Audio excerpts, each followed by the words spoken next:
I saw your shadow in the hallway. It felt like a silent call. The silence between us was louder than words we never said it all. Bom dia, gente. Como é que vocês estão? Sejam bem-vindos a mais um vídeo aqui do canal.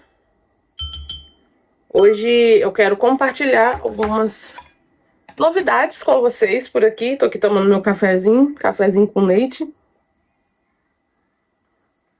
Porque café puro tem me feito muito mal, principalmente pela manhã. Pãozinho de queijo, até eu me sentir saciada, porque também eu não tenho encontrado nada que tenha, assim, realmente me satisfeito para café da manhã nessa gestação. E como vocês viram no título do vídeo, hoje a gente vai bater um papo sobre maternidade, como tem sido enfrentar os desafios da segunda gestação aqui em Portugal. Sim, um desafio, porque a minha primeira gestação, graças a Deus, foi uma gestação maravilhosa, tanto de bem-estar para mim, quanto de acompanhamento. Eu não estava nessa região aqui, então foi uma experiência muito boa para mim, tanto para a primeira gestação, quanto em relação ao bem-estar, quanto de atendimento clínico, de médicos, enfim, toda essa parte que a gente precisa resolver para a gente fazer o nosso pré-natal, acompanhamento, tudo, até depois do parto, até o meu pós-parto, foi tudo muito incrível. Então a gente vai falar sobre isso um pouquinho. E pessoal, antes da gente entrar no vídeo, no conteúdo em si, eu queria muito pedir a ajuda de vocês e a colaboração. Se você é nova aqui e ainda não me conhece, meu nome é Elaine. Nesse canal você vai ver bastante conteúdo sobre rotina, vida familiar, maternidade, nossa experiência como empreendedores e uma família cristã também aqui em Portugal. Então vai ser um compilado desses assuntos que eu quero trazer aqui para vocês. E eu acredito que pode edificar muito a vida de muitas mulheres, principalmente. Hoje eu acabei me afastando um pouquinho das minhas atividades profissionais, apesar de ainda ter algumas clientes, né? Mas eu trabalhava como mentora, como estrategista de negócios digitais desde quando eu estava no Brasil. Vindo para cá, para Portugal, eu acabei entrando no mercado de trabalho daqui por mesmo questão de escolha e entender que era importante, já que a gente quer e a gente escolhe estar inserido numa nova cultura, numa nova nação, num novo país, é muito importante que você tenha esse entendimento de que você não vai se familiarizar, não vai se adaptar fácil aos costumes, aos padrões, à cultura, se você não estiver inserida nela. Então, a minha principal opção foi eu realmente estar inserida no mercado de trabalho daqui. Então, nos 2 primeiros anos, eu trabalhei por conta de outrem aqui em Portugal, como é falado aqui, ou seja, eu trabalhei para alguma empresa e eu trabalhei na área da restauração e sim, foi uma experiência muito boa para mim. Fiz amizades incríveis com pessoas incríveis, aprendi muito e são momentos que eu vou levar para o resto da minha vida. Inclusive, o segundo emprego que eu trabalhei, eu fiz uma amizade muito genuína assim com a minha patroa, com a Rita, com a família dela, com a mãe dela, e eles tiveram um carinho muito grande por mim. Ela me deu o bercinho de Estela, que eu tenho guardado até hoje, entre outros muitos miminhos que Estela tem, ela me deu. Então eu sou muito grata a Deus pelo tempo que eu estive com ela. E aí depois que eu fui para ganhar a Estela, eu acabei entrando de licença e decidi não voltar mais a trabalhar aqui em Portugal por conta de outrem e trabalhei por conta própria. Então fiquei praticamente em 1 ano trabalhando por minha conta. E é onde a gente chega nessa fase que eu estou agora, grávida novamente da minha segunda filha, já falando para vocês aqui que me acompanham no canal. Ainda não compartilhei o sexo do meu bebê no Instagram, né, com pessoas mais próximas, mas sim, é uma segunda menina e a gente está muito feliz por isso, porque é uma companhia para Estela, é uma companhia para ela brincar, para ela interagir e mais fácil também para a gente, confesso, né? O Senhor, ele tem o controle de todas as coisas, né?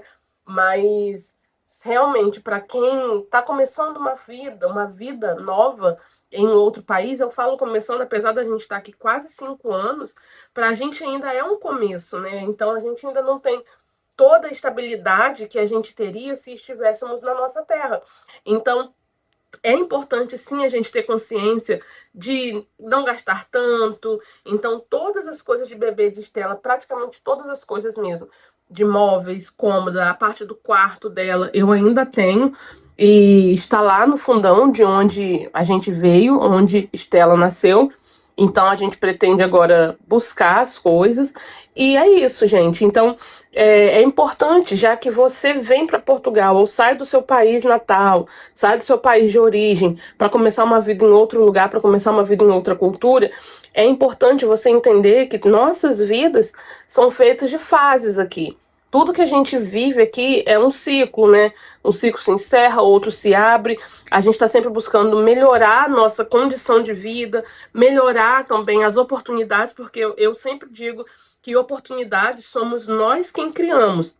Então, às vezes, a gente fica esperando a oportunidade cair na nossa mão, né? A oportunidade bater na nossa porta e a gente não faz nada para que isso aconteça. Sendo que se a gente quer melhorar a nossa qualidade de vida, se a gente quer melhorar o nosso estilo de vida, é importante a gente se movimentar na direção que o Senhor aponta, na direção que Deus aponta. Então, desde que a gente veio para cá, para o Algarve, eu também continuei trabalhando, foi uma fase muito importante para mim profissionalmente, porque eu fiz muitas conexões com pessoas que podiam proporcionar para mim, um crescimento profissional, e é onde eu estou ainda com algumas clientes dessa conexão que eu fiz aqui com algumas pessoas. Então, eu quero já pedir para você de antemão. Não quero fazer esse vídeo ficar muito longo, mas se você puder e ainda não é inscrito, se inscreva no canal para me ajudar a crescer esse canal, porque a minha intenção é entregar conteúdos relevantes mesmo para esse público que eu comentei aqui e também monetizar essa plataforma, porque com essa forma, né, de monetização a gente consegue ter mais tempo para cuidar dos nossos filhos, cuidar dos nossos lares e fazer com que a gente entregue um trabalho de excelência também com a nossa vocação, com aquilo que Deus nos chamou para fazer, que é o maternar. Eu acredito muito que a maternidade é um dom, não é todo mundo que tem esse dom de ser mãe, de ser cuidadora, de zelar pelo seu lar. Não estou querendo aqui dizer que quem não está em casa não tem esse dom, muito pelo contrário, eu entendo, como eu falei, eu entendo que a nossa vida é feita de ciclos e de fases. E nesse momento, nessa fase da minha vida, eu estou aqui em casa, ainda trabalhando ainda no online, mas vai chegar um momento que eu tenho a convicção de que eu vou parar de me dedicar 100% ao meu lar e vou voltar a olhar para a minha vida profissional. Não sei quando, não tenho planejamento de tempo, não tenho desejo de cronometrar isso, de colocar uma data específica, um prazo específico, mas é quando o Senhor me direcionar mesmo, quando eu sentir que as crianças estão encaminhadas. São muitas coisas pra gente conversar sobre tudo que tem passado na minha mente, passado no meu coração, mas nesse vídeo eu quero conversar um pouquinho com vocês sobre a minha segunda maternidade aqui em Portugal. Se você tá chegando agora aqui no canal, eu sou casada e já tenho uma menina, como eu já falei, né, a Estela. E nós sempre tivemos o desejo de ter uma família grande. Confesso a você que não foi assim algo que eu imaginei que seria fácil, mas quando o Senhor ele abre a nossa madre, eu acredito que ele também tem um tempo determinado para fechar. Porque quando o Senhor fez o mundo, a criação, não existia métodos para a gente prevenir filhos ou para a gente evitar filhos. E ainda assim existiam famílias que eram numerosas e existiam famílias que não eram tão numerosas. Então, hoje em dia, eu sei que esse assunto é um pouco polêmico, mas eu sei que hoje em dia muitas pessoas falam, mas o mundo tá tão difícil, as coisas são tão difíceis, o mundo tá tão diferente, as coisas estão tão perigosas, é muito difícil criar um filho hoje no mundo como está. E a gente sabe que cada dia mais as trevas, elas vêm crescendo e com isso muitos lugares, muitas nações mesmo, muitas regiões, as trevas têm imperado, as trevas têm governado. E como é que a gente combate as trevas? Na nossa visão, só é possível a gente combater as trevas com a luz. E se a gente que é a luz, se nós que somos cristãos, se nós que conhecemos a palavra, se nós que sabemos que o Senhor falou para a gente crescer e multiplicar e povoar a terra, se a gente tiver medo de ter filho por conta de como está o mundo, se a gente ter medo de colocar um filho nesse mundo, com medo do que as trevas pode fazer, ou com medo do que o perigo, a sociedade, como está o mundo, pode fazer, ou o que pode acontecer se a gente colocar um filho no mundo, nós nunca vamos combater de fato as trevas. Então, o nosso pensamento é que se nós que somos cristãos cada vez menos tiver o desejo de ter filhos, vai ficar mais difícil ainda da gente combater as trevas. Vai ficar mais difícil ainda da gente eliminar de fato aquilo que tem imperado no mundo. Nós sabemos que o Senhor, ele pode nos usar, pode usar um, pode usar dois, mas se nós tivermos essa mentalidade de que criar filhos nos caminhos do Senhor, de que nós estamos sendo chamados para criar discípulos, para criar profetas do Senhor nesse tempo, nessa geração, eu tenho a convicção de que muita coisa pode mudar na Terra. E é por isso que nós temos esse desejo de ter filhos. Claro que nós não temos a irresponsabilidade de gerar filhos de forma inconsequente. Tudo precisa também ser medido, tudo precisa ser planejado, mas nós sabemos que o Senhor, ele tem o controle da vida. O Senhor, ele tem o controle de tudo. Ele sabe quantos filhos eu sou capaz de ter. Ele sabe quantos filhos nós somos capazes de gerar. Porque ele também não quer que nós tenhamos filhos para tratarmos mal ou para vivermos mal, para não termos condições de sustentá-los ou para não termos condições de suprir as necessidades deles básicas. Então eu tenho todo esse pensamento. E hoje nós já temos uma filha, que é a Estela. Ela tem 1 ano e 7 meses. Ela completa 2 anos, ela nasceu em dezembro, então ela completa 2 anos em dezembro desse ano. E, para nossa surpresa, o Senhor nos presenteou. Em abril, eu descobri que eu estava grávida do meu 2º filho. E, assim, praticamente no mesmo período da concepção da Celina, que está aqui no meu ventre, o nome escolhido, foi no mesmo período, praticamente, da concepção da Estela. Tanto é que a data prevista do parto da Celina é para dezembro também, 30 de dezembro, e a Estela nasceu no dia 12 de dezembro. Então, só para vocês entenderem um pouquinho, no dia 12 de dezembro, quando Estela completar 2 anos, em nome de Jesus, a Celina, a minha gestação atual, já vai estar com 37 semanas e 3 dias. Ou seja, no prazo médico ali, ela já vai estar pronta para nascer. A partir das 37 semanas, o bebê já está pronto para nascer, está formado. Então, a gente está nessa expectativa aí de datas, né? É um período de inverno aqui em Portugal, praticamente o início do inverno. O inverno começa mesmo no dia 20 de dezembro aqui, se eu não me engano, vai até o dia 20 de março. Então é um período frio, nessa data já tá frio, e graças a Deus a gente tem bastante coisa de inverno aqui, manta, todas essas partes de coberta, de aquecimento pro bebê, a gente tem, eu tenho, porque eu não vendi, não doei. Doei muitas roupinhas quando eu fui pro Brasil, muitas mesmo. RN, saí da maternidade, tudo que eu tinha de Estela, de frio, assim, de boa qualidade, eu acabei doando. Mas também não tem problema, a gente compra de novo. E aí, eu descobri essa gestação, eu tava com 8 semanas. Fiz o teste, né, lógico. Fiz o teste de farmácia. E quando eu descobri a gestação, eu já estava com 8 semanas. Essa gestação tem sido um pouquinho diferente, porque eu não tenho conseguido fazer alguns exames necessários. Eu não consegui fazer a primeira ecografia, né, do primeiro trimestre, aquela que faz a translucência nucal, que vê se o bebê tem risco de ter a trissomia 21. Eu não consegui fazer, porque eu já descobri, eu tava com 8 semanas. E aí eu fui na consulta, marquei a consulta. Quando eu fui na consulta, se eu não me engano, eu estava com 9 semanas já. E esse exame específico, ele precisa ser feito entre 11 semanas e 13 semanas e 6 dias, por conta do líquido da translucência nucal. É um líquido que ele é avaliado nessa fase, nesse período, que tem a medida certa para avaliar. Eu estava pesquisando, e se você fizer fora dessa medida, ele já diminuiu a quantidade, não tem como avaliar o que eles avaliam nesse período e o que eles vão diagnosticar através desse exame da translucência nucal. Então, não teve como eu fazer essa primeira ecografia.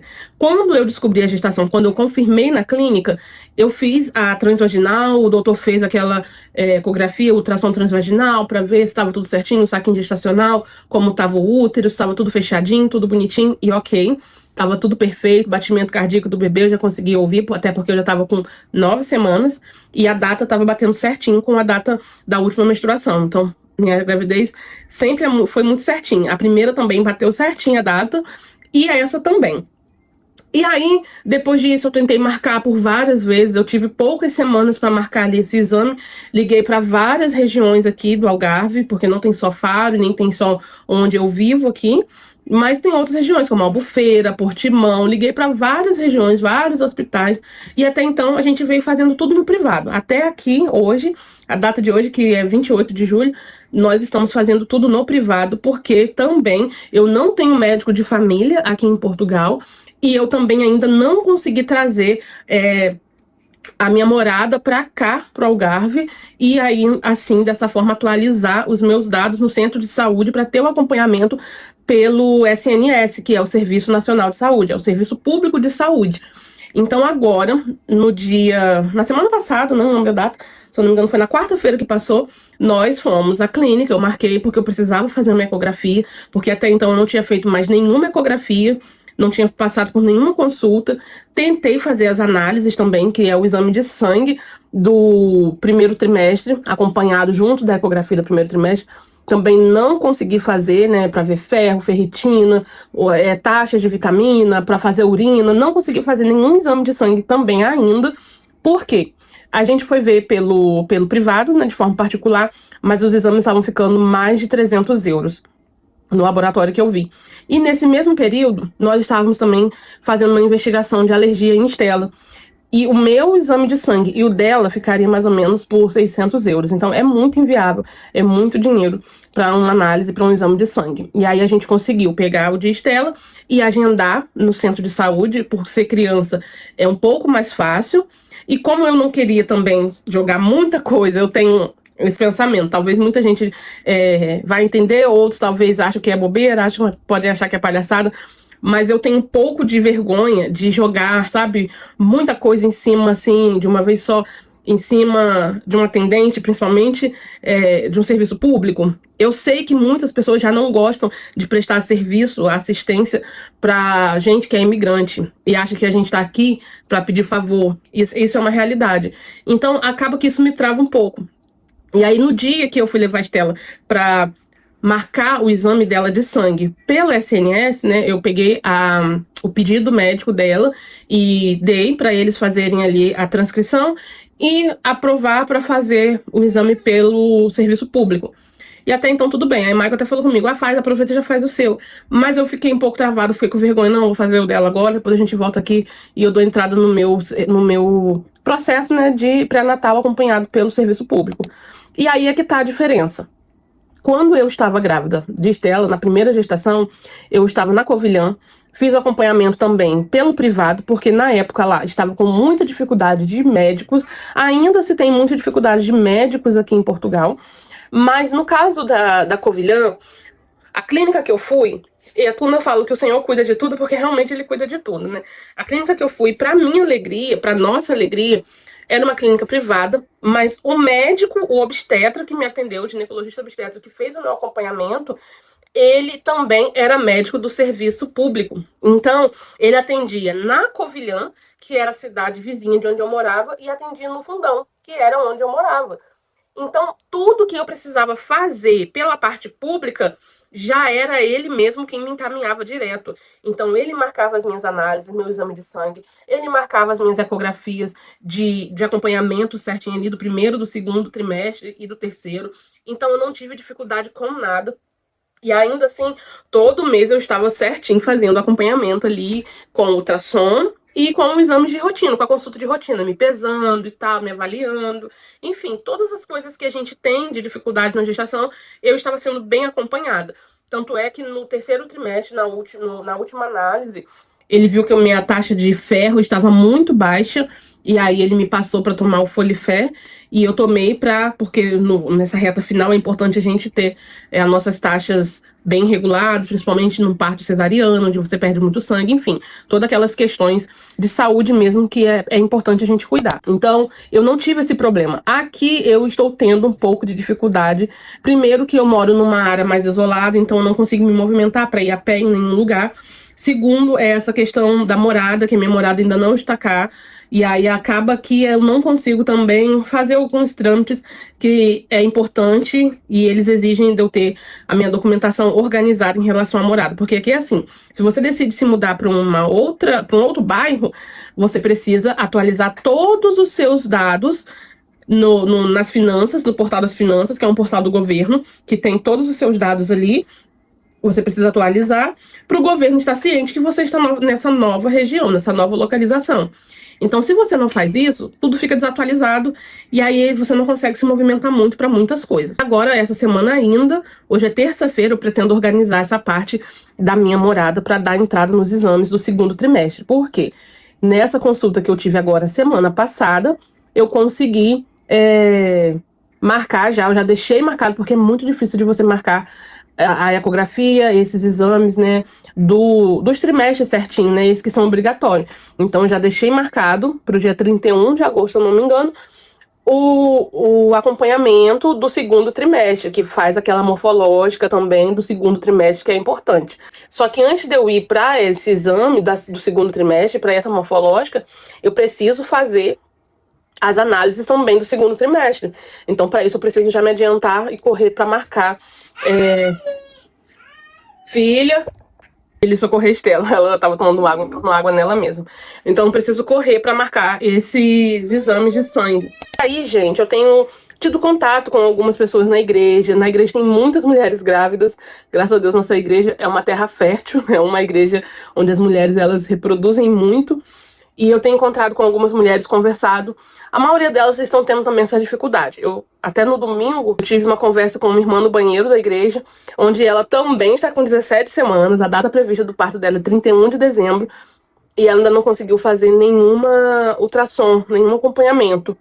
Ela fez que ela falou que ela já descobriu a gestação dela, ela já estava para 11 semanas. E aí ela fez direto ali a morfológica do primeiro trimestre, mas ela não gostou muito. Ela falou que nem parece que foi feito uma ecografia de rastreio e tal. Não sei o caso dela. E essa é a primeira gestação dela aqui. Então a gente acaba a pessoa que eu nunca engravidei no Brasil. Então não tenho como comparar o atendimento, esse estilo de acompanhamento de pré-natal do Brasil com o daqui. Para mim, o pré-natal daqui funciona muito bem, é maravilhoso, mas a gente precisa estar sempre 1 mês, 2 meses à frente da data que você precisa marcar determinados exames e fazer determinados acompanhamentos. Falando de diferenças, assim, físicas, né? Como é que tem sido essa gravidez em relação ao meu bem-estar? Quando eu descobri, não só físico, mas também mental, acho que isso precisa ser muito falado, porque poucas pessoas devem falar sobre isso, talvez por vergonha, talvez por não entender mesmo as emoções, os sentimentos que estão vivendo nessa fase, porque comigo foi assim. Se isso já aconteceu com você também, compartilha aqui pra gente conversar mesmo e entender se isso é algo normal ou é algo isolado, né? Eu acredito que muitas mães passam por isso. A primeira gestação, por ser algo que você espera muito, principalmente no nosso caso, onde nós estávamos esperando muito tempo para engravidar, a gente tinha uma certa dificuldade. Dificuldade não vou dizer, mas eu acredito que foi o tempo mesmo do Senhor. Mas na nossa visão, nós temos algum problema. Na nossa visão, tem algo acontecendo que nos impede de gerar. Então a gente levou 12 anos para engravidar. E a primeira gestação foi aquela euforia, sabe? Nossa, tô grávida e compra todas as coisinhas antecipadas e descobre o sexo e compra a primeira roupinha. Nessa segunda gestação, eu senti que eu fico até triste às vezes de falar, porque eu sei que tem coisas que a gente fala que é complicado de ser entendido, sabe? Muitas pessoas não compreendem. Então, nessa segunda gestação, eu fiquei muito feliz quando descobri, porque, como eu falei, é um desejo nosso, sim, ser pais de 3 ou mais, se Deus permitir. Mas, ao mesmo tempo, logo depois desse primeiro momento da descoberta, eu senti que eu não fiquei tão empolgada. E eu senti também que parecia, sabe? Eu não vou dizer que eu estava fazendo isso, mas dentro de mim parecia que eu estava, não é ignorando, mas parecia que eu estava, não estava me conectando. Eu acho que essa é a palavra certa. Parecia que eu não estava me conectando com o meu bebê.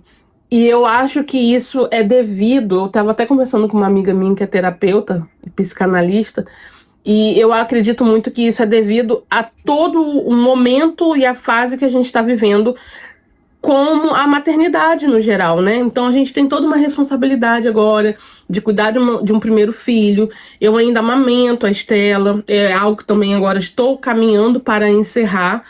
Então, porque agora eu já tô com 18, tô indo para 18 semanas. E o médico falou que até 25 semanas ainda é ok. Só que eu já não estou conseguindo amamentar porque minhas mamas estão muito sensíveis mesmo. É normal da gravidez você já ficar com a mama sensível.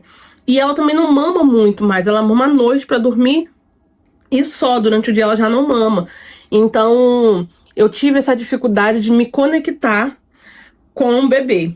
E aí isso passou um bom tempo assim, sabe? E eu me cobrando, sentindo que algo estava dentro de mim, eu senti que isso estava estranho. Eu não queria ter esse sentimento, mas era algo involuntário, não era algo que eu planejava sentir, né?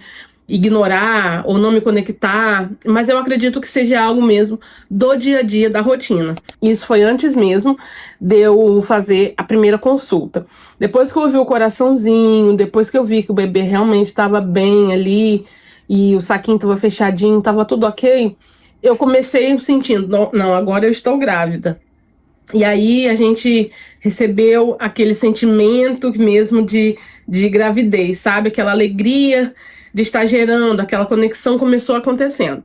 Mas passou um tempo, vieram também de novo as preocupações. E a minha cabeça, ela fica muito ligada. Eu sei que isso pode parecer um pouco de antecipação ou um sofrimento por antecipação, mas eu fico imaginando mil coisas. E quando a gente imagina mil coisas, a gente abre espaço também para uma preocupação que não existe ou para um problema que não existe. E isso fez com que também eu começasse a ter de novo esse sentimento, sabe? De, não tô reagindo bem, não tô me conectando, tô ignorando o bebê e tal. E aí agora de novo, depois que a gente fez a Oi, minha vida. Você quer pão? Depois que a gente fez a primeira consulta e o Mike estava comigo e tal, passou de novo e realmente é onde eu estou aqui agora. Descobrimos o sexo e as coisas estão realmente fluindo novamente, né? Então agora a gente já se conecta mais com a Celina. Já estamos já conectados, na verdade, né? Ela tá se mexendo o tempo todo. A doutora até falou que não para quieta, é bem agitadinha, graças a Deus tem muita saúde, todos os órgãos estão perfeitinho, o intestino, o rim, tudo perfeitinho. Então, assim, eu acredito que esse sentimento, muitas vezes a gente não fala por vergonha, ou a gente tem medo de não ser compreendido, sabe? Aquele sentimento de que tem alguma coisa errada, você tá amando mais o primeiro filho e você não precisa se conectar, e vem aquela cobrança de muitas pessoas, né? Mas eu conversei com muitas mães e a maioria delas falou que isso é normal. E depois passa mesmo, e já passou, graças a Deus aqui já passou. Eu acredito que é mesmo questão psicológica, porque o psicológico afeta muito as nossas emoções, afeta muito a forma como a gente lida com algumas coisas. E não tem como, gente, por mais que eu fique em casa, e por mais que eu esteja bem em casa, eu posso estar vivendo coisas que têm afetado as minhas emoções, né? Ou vivendo privações que muitas vezes afetam a nossa emoção e a gente não percebe. Privação do sono, privação de muitas vezes ter um passeio ali, ou ter um momento mais meu. E isso acaba afetando, mas a gente não percebe que isso está nos afetando, sabe? Então eu acredito que isso conta também para a gente processar muita coisa nessas fases que a gente está vivendo de mudanças. E aí, outro tópico para a gente falar é o tópico de bem-estar físico, né? Essa gestação eu perdi muito peso. Eu costumo ter na faixa de 85, 86 quilos. E quando eu fui na primeira consulta, eu tava com 81. E ali eu achava que era um menino por conta desses mitos mesmo. Ah, quando perde muito peso é menino e tal. Mas em contrapartida, eu vejo muitas pessoas. Eu vejo muitas pessoas tendo noção, ideia do sexo, definindo o sexo pelo batimento, definindo assim, né? A gente não consegue definir por essas questões, mas a gente já imagina. Então eu vejo muitas pessoas imaginando o sexo pelo batimento cardíaco. E aí, quando eu fiz o primeiro ecografia transvaginal ali, o batimento cardíaco estava 165. E aí a acompanhante do doutor até falou, olha, pode ser outra menina, hein? Porque menino, normalmente, o batimento cardíaco é mais acelerado. E eu já tinha escutado falar sobre isso. E aí, realmente, né, era uma menina, é uma menina. E aí, essa parte do meu bem-estar tem sido bem diferente da primeira. Eu tenho sentido mais dores no quadril, na região aqui do quadril. Inclusive, eu marquei agora uma consulta com uma fisioterapeuta pélvica, porque eu vou tentar ter um parto normal, né? É o desejo do meu coração. Vou tentar, vou orar para isso. No primeiro foi cesariana, mas eu não tive passagem, porque a minha pelve é muito rígida. E acaba que quando a pelve é rígida, ela não tem mobilidade para o bebê encaixar. E aí, além disso, também a Estela estava muito alta, que meu útero estava muito alto, e ela também não descia no toque, não conseguiu nem sentir a cabeça dela. E eu tive 12 toques, não foi pouco, né? Então, dessa vez, eu tenho sentido muitas dores nos quadris. O ponto aqui, filha. O ponto aqui, toma. Tenho sentido muitas dores, seja na perna, seja quando eu estou dormindo, deitado, de lado, ou às vezes em pé, lavando uma louça. São muitas dores mesmo. E aí eu, conversando com ela pelo telefone, ela falou que realmente a pelve, né, o músculo pode estar ali se contraindo, se movendo e tal, tendo toda aquela dinâmica que é natural dentro de uma gestação. Mas também, eu já falei com o Maico, se eu não conseguir ter um parto normal, pelo menos os exercícios que são passados na fisioterapia pélvica, eles vão me ajudar muito nas dores, porque eu também tenho o nervo ciático inflamado, então são muitas dores que eu sinto na lombar.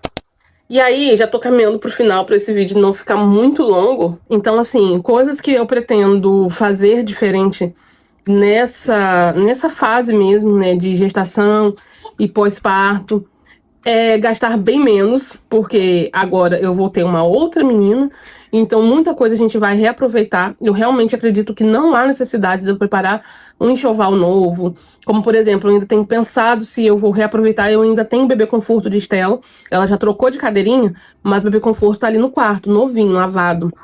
E tem a parte também que é pro bebê RN, que vai até os 2 meses ali, depois você tira pro bebê ir crescendo. Estou pensando se eu utilizo mesmo, mas eu tenho pensado, não é nem por conta do bebê conforto, é mais por conta do carrinho. Que esse carrinho que é o jogo do bebê conforto, a gente usa muito com Estela, então ele já tá bem cansadinho, tá bem surradinho. Não é que tá velho, mas a lona dele, por ficar aqui na varanda, desbotou. E assim, a gente também precisa eu gosto de estar bem apresentável nos lugares que a gente vai, principalmente um bebê novinho. E carrinho aqui não é algo caro, então eu tô pensando em doar esse jogo que foi de Estela e comprar um jogo novo. Até porque também esse ovinho dela, essa cadeirinha dela, esse bebê conforto, ele não tem Isofix, que é uma base que já prende no carrinho ali, no carro. A gente precisa prender com o cinto e acaba sendo mais difícil. São questões de logística mesmo, sabe? Para encerrar esse vídeo é mais mesmo uma conversa de tudo que já aconteceu até aqui. A gente ainda vai viver muitas novas experiências, mas toda a experiência que a gente está vivendo até aqui, nessa segunda gestação aqui em Portugal. Lembrando que essa é a minha experiência, tá? É minha experiência, Elaine. Eu sei que tem muitas mulheres grávidas aqui em Portugal que estão vivendo coisas diferentes, que estão fazendo seu acompanhamento, seu pré-natal de forma incrível. E eu realmente acredito, porque eu tive um pré-natal incrível na primeira gestação, e esse pré-natal tá sendo um pouquinho mais, assim, difícil, não por conta do sistema de saúde, mas por nossa conta, tá? Deixar bem claro isso aqui, porque são dificuldades que nós precisamos organizar, são coisas que nós precisamos organizar aqui como família. Se você está grávida aqui em Portugal, comenta aqui pra mim de quantas semanas você está, qual é a região que você vai ter o seu bebê, e o que você tem aprendido nesse tempo, o que tem sido diferente para você, o que você tem buscado de informação, porque às vezes no próximo vídeo eu posso trazer esse conteúdo para você. E já para o próximo vídeo, nós conseguimos já uma casa. Se você assistiu o nosso vídeo anterior, você vai ver que eu estava falando ali de mudança e que a gente estava começando a procurar uma casa. E nós já temos a casa pra gente mudar. Filha, tem muito pão, tá comendo muito pão, vai beber uma aguinha. Só que eu não vou compartilhar detalhes ainda com vocês, vou deixar algumas coisas se concretizarem para compartilhar com vocês. Então é isso, um beijo. Não se esqueça de se inscrever no canal, me dê um like aqui nesse vídeo, curta o vídeo para que o Instagram entregue para mais pessoas. E se você tiver um tempinho, comente, nem que seja muito legal, obrigado por compartilhar a sua experiência, para que o YouTube também entregue esse vídeo para mais pessoas. Beijinhos e até o próximo vídeo.